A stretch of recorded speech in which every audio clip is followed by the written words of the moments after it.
Chapter 33. Martin was steadily losing his battle. Economize as he would, the earnings from hack work did not balance expenses. Thanksgiving found him with his black suit in pawn, and unable to accept the Morses' invitation to dinner. Ruth was not made happy by his reason for not coming, and the corresponding effect on him was one of desperation. He told her that he would come, after all, that he would go over to San Francisco, to the Transcontinental office, collect the $5 due him, and with it redeem his suit of clothes. In the morning he borrowed 10 cents from Maria. He would have borrowed it, by preference, from Brissenden, but that erratic individual had disappeared. 2 weeks had passed since Martin had seen him, and he vainly cudgelled his brains for some cause of offense. The 10 cents carried Martin across the ferry to San Francisco, and as he walked up Market Street, he speculated upon his predicament in case he failed to collect the money. Then there would be no way for him to return to Oakland, and he knew no one in San Francisco from whom to borrow another 10 cents. The door to the Transcontinental office was ajar, and Martin, in the act of opening it, was brought to a sudden pause by a loud voice from within, which exclaimed, "But that is not the question, Mr. Ford." Ford, Martin knew from his correspondence, to be the editor's name. "The question is, are you prepared to pay? Cash, and cash down, I mean. I am not interested in the prospects of the Transcontinental, and what you expect to make it next year. What I want is to be paid for what I do, and I tell you right now, the Christmas Transcontinental won't go to press till I have the money in my hand. Good day. When you get the money, come and see me." The door jerked open, and the man flung past Martin with an angry countenance, and went down the corridor, muttering curses and clenching his fists. Martin decided not to enter immediately, and lingered in the hallways for a quarter of an hour. Then he shoved the door open and walked in. It was a new experience, the first time he had been inside an editorial office.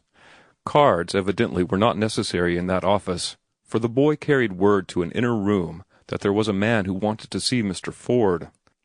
Returning, the boy beckoned him from halfway across the room and led him to the private office, the editorial sanctum. Martin's first impression was of the disorder and cluttered confusion of the room. Next he noticed a bewhiskered, youthful-looking man, sitting at a roll-top desk, who regarded him curiously. Martin marveled at the calm repose of his face. It was evident that the squabble with the printer had not affected his equanimity. "I am Martin Eden," Martin began the conversation, "and I want my $5, was what he would have liked to say. But this was his first editor, and under the circumstances he did not desire to scare him too abruptly. To his surprise, Mr. Ford leaped into the air with a "You don't say so!" and, the next moment, with both hands, was shaking Martin's hand effusively.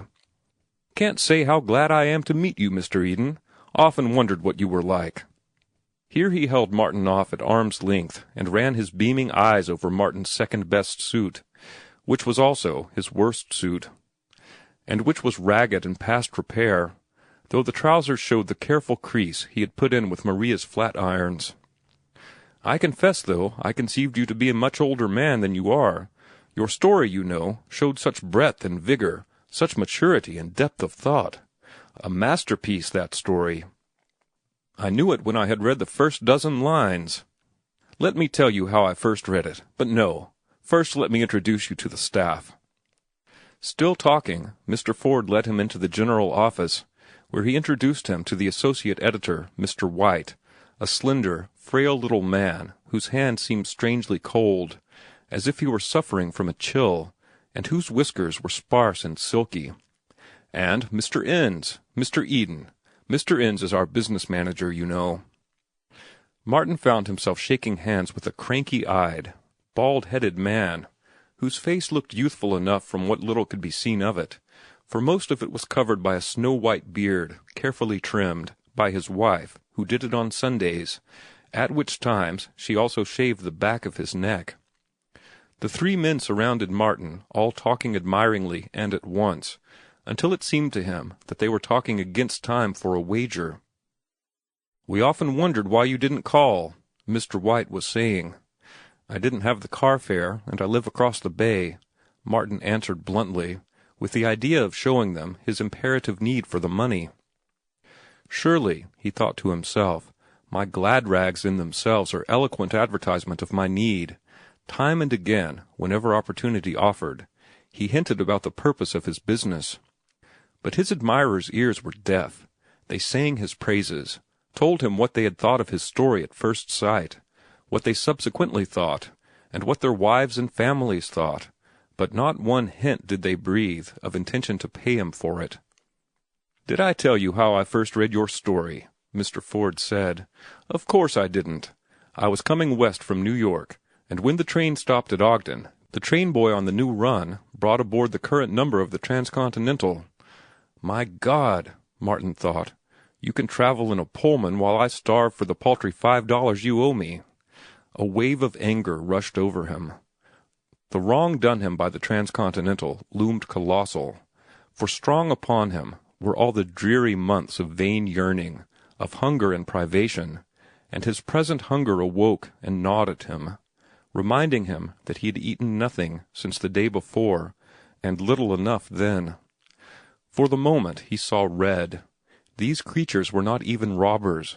They were sneak thieves. By lies and broken promises they had tricked him out of his story. Well, he would show them. And a great resolve surged into his will to the effect that he would not leave the office until he got his money. He remembered, if he did not get it, that there was no way for him to go back to Oakland.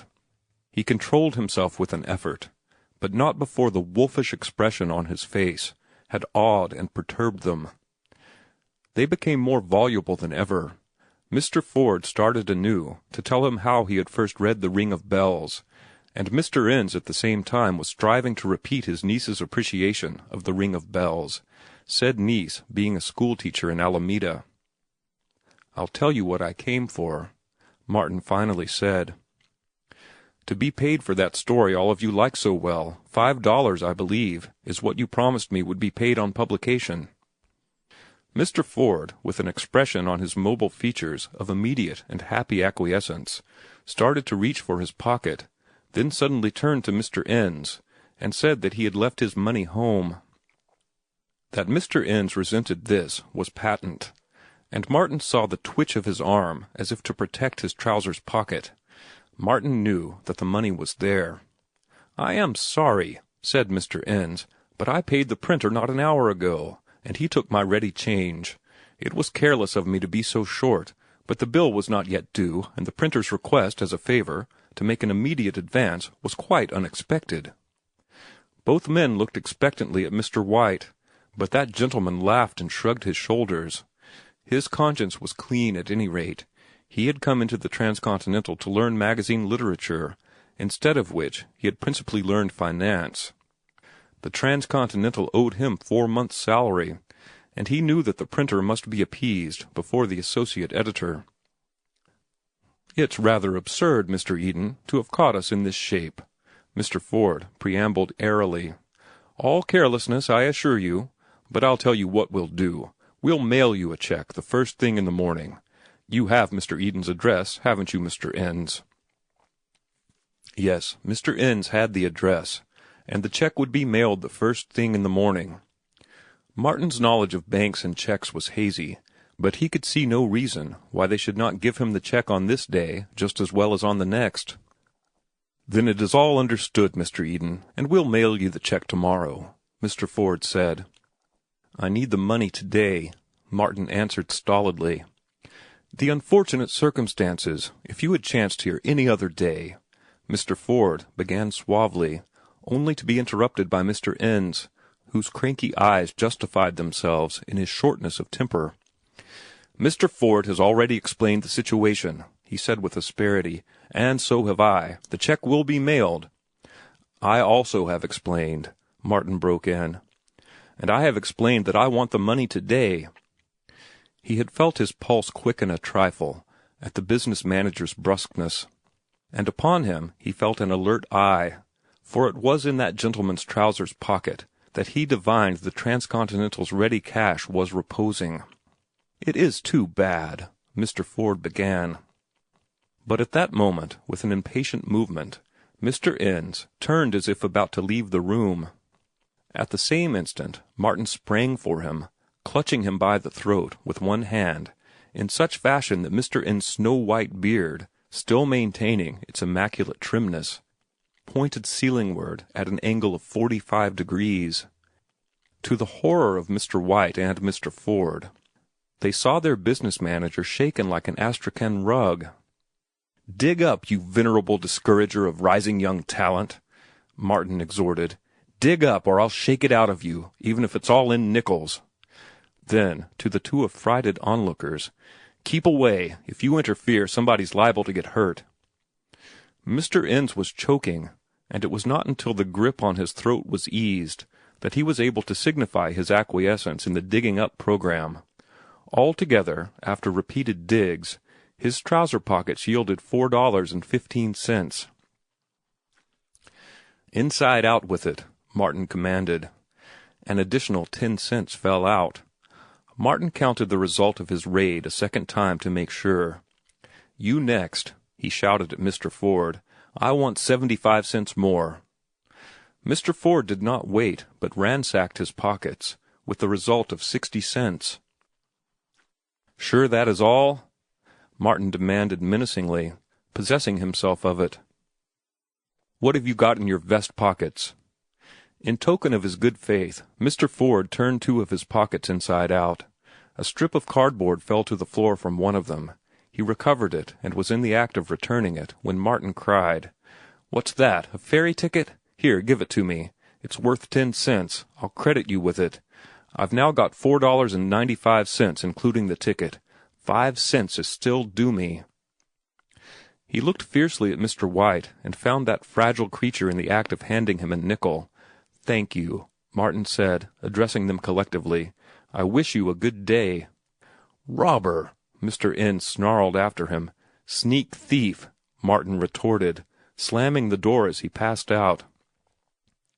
Martin was elated, so elated that when he recollected that the Hornet owed him $15 for the Peri and the Pearl, he decided forthwith to go and collect it. But the Hornet was run by a set of clean-shaven, strapping young men, frank buccaneers, who robbed everything and everybody, not excepting one another. After some breakage of the office furniture, the editor, an ex-college athlete, ably assisted by the business manager, an advertising agent, and the porter, succeeded in removing Martin from the office and in accelerating, by initial impulse, his descent of the first flight of stairs. "Come again, Mr. Eden. Glad to see you any time." They laughed down at him from the landing above. Martin grinned as he picked himself up. "Phew!" he murmured back. "The Transcontinental crowd were nanny goats, but you fellows are a lot of prize fighters." More laughter greeted this. "I must say, Mr. Eden," the editor of the Hornet called down, "for a poet, you can go some yourself. Where did you learn that right cross, if I may ask?" "Where did you learn that half Nelson?" Martin answered. "Anyway, you're going to have a black eye. I hope your neck doesn't stiffen up." The editor wished solicitously. "What do you say we all go out and have a drink on it? Not the neck, of course, but the little roughhouse." "I'll go you if I lose." Martin accepted. The robbers and robbed drank together, amicably agreeing that the battle was to the strong, and that the $15 for the Peri and the Pearl belonged by right to the Hornet's editorial staff. End of chapter 33.